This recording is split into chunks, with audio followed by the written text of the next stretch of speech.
I'm Batman.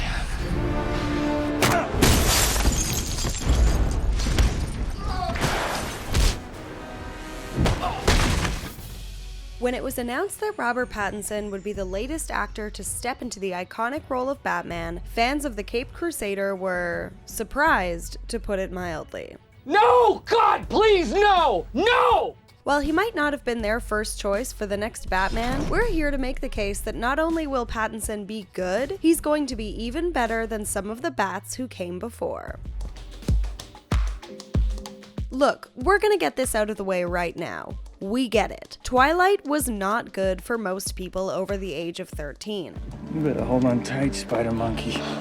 Sparkly vampires are an all-around injustice to the hundreds of years of scary vampire lore out there in existence. They are pulpy, sappy, confusing, young adult entertainment and have become something of a universal punching bag. But they were, as we just said, entertainment.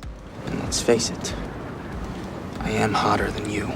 Pattinson's performance was always the exception. For all of the Twilight movies, Pattinson received almost unanimous praise from critics, ranging from being called a capable and exotically beautiful actor to he makes you forget the white makeup and weird contact lenses. Hey, did you get contacts? No. Even though he could have settled into his role as a high-paid Hollywood hunk and stayed in the mainstream path like so many other actors in his position, Pattinson always made it a point to seek out as many strange and challenging roles as he could. During the years that he was still attached to Twilight, he cut his teeth in a handful of indie films like Remember Me, The Little Ashes, in which he played Salvador Dali, Water for Elephants, and David Cronenberg's Cosmopolis. By far the biggest departure from his teen idol image, Pattinson stunned audiences, who were used to seeing him as Edward, in Cosmopolis, with just how much he could carry such an adult and disturbing role.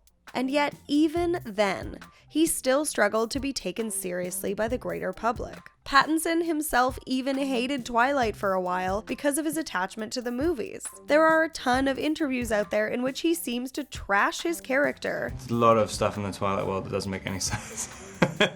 The writing, the makeup, and pretty much everything to do with the entire concept of the books and the movies. So if you hate Twilight and think it's bad, you're not alone. Robert Pattinson is right there with you. Since they finally wrapped, much to his relief, Pattinson has been very careful about the projects that he chooses and who he decides to work with. He was praised for his work in The Rover, holding his own against Guy Pearce, before teaming up with David Cronenberg once again in the darkly comic Maps to the Stars. The Lighthouse proved to everyone just how far he has come from his teen drama beginnings. Which is exactly why we think it would be a pretty big shame to write off his ability to play Batman just because of a few movies he made almost a decade ago. As with almost every actor who has stepped into the iconic role, it takes fans a little while to adjust to whoever the latest pick is. Everyone was downright confused when Tim Burton decided to cast Michael Keaton to play his version of the character in 1989. I'm Batman. And yet, now he is regarded as one of the best iterations of the Caped Crusader ever. Burton's Batman breathed campy new life into Gotham, and Keaton was the perfect man to help him realize that vision. He wasn't Batman, but we would be remiss in forgetting just how much everyone protested the casting of Heath Ledger as the Joker, and how he was written off by fans for similar reasons. And, well, we all know how that turned out. Why so serious? And on the flip side, you might remember that people were actually pretty into the idea of George Clooney taking on the Bat in 1997. And even though he seemed absolutely perfect for the role, Batman and Robin is one of the most historically and hilariously terrible adaptations of all time. And while the movie as a whole isn't really Clooney's fault, that just goes to show you that just because the fans are on board right away doesn't always mean that something's gonna work out in the end. With Christopher Nolan's Dark Knight trilogy, Nolan and his Batman, Christian Bale, ushered in a new era of darker, grittier superhero movies. In fact, they were the first to reinvent the genre that way, and essentially launch a comic movie revolution that led to much beloved films like Logan and Joker.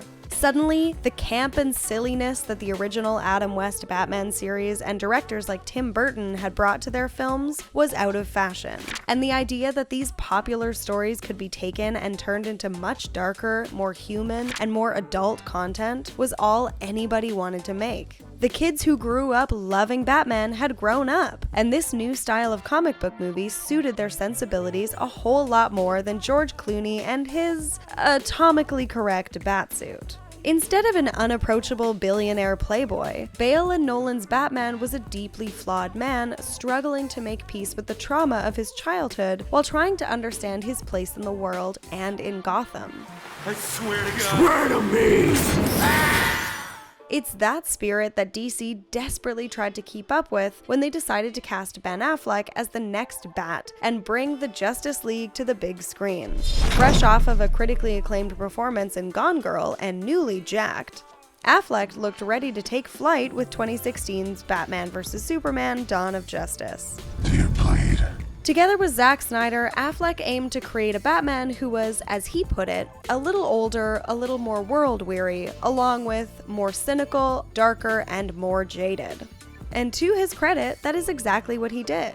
Affleck's Batman isn't bad by any means. In fact, the actor's performance is one of the most widely praised parts of the movie. The problem is that Dawn of Justice was so focused on being as dark and gritty as possible that it just sucked every ounce of joy out of the story.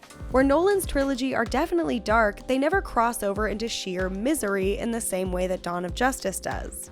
That, coupled with a muddled storyline and a lack of pacing, made the movie a pretty big disappointment for both audiences and Affleck alike. Even though Dawn of Justice was not a great experience for anyone involved, Affleck came back to reprise his role in the highly anticipated Justice League film in 2017. Once again, it was not exactly the critical success that DC had been hoping for, but Affleck still brought his own brand of Batman to the movie. This time around, we got to see a still jaded but slightly more hopeful Bruce Wayne, and it was a welcome return to balance. Batman is at his best when he is allowed to be dark and complicated while still remaining heroic and human.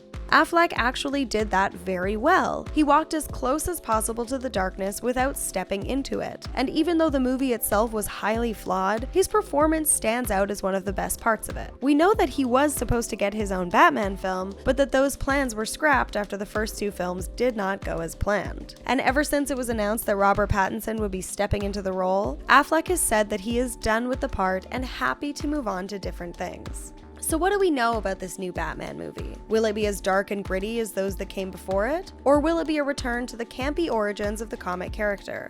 Honestly, we're hoping for a little bit of both. And director Matt Reeves seems like just the man for the job. In 2014, he breathed new life into the Planet of the Apes franchise with Dawn of the Planet of the Apes, which is by far one of the best movies in the entire franchise.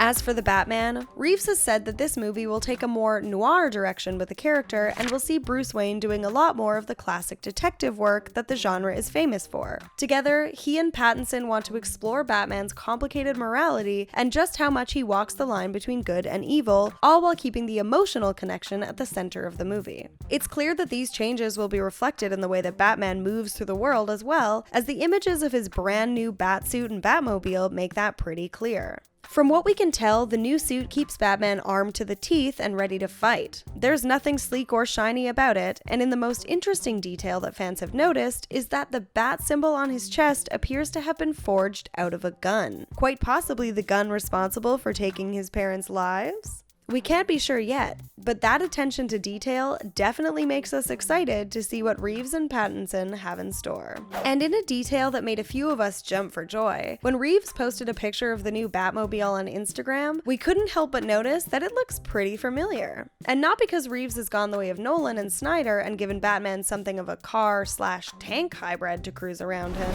I gotta get me one of those.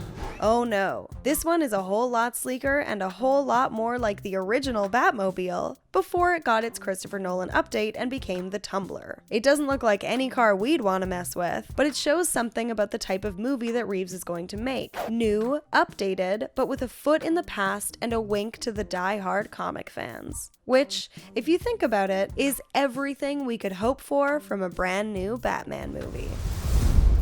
We don't know about you, but we can't wait to see Robert Pattinson in the Batman. He has more than proven that he is so much more than a glittery vampire. What about you? Are you on board with the casting yet, or do you still have doubts? Let us know in the comments.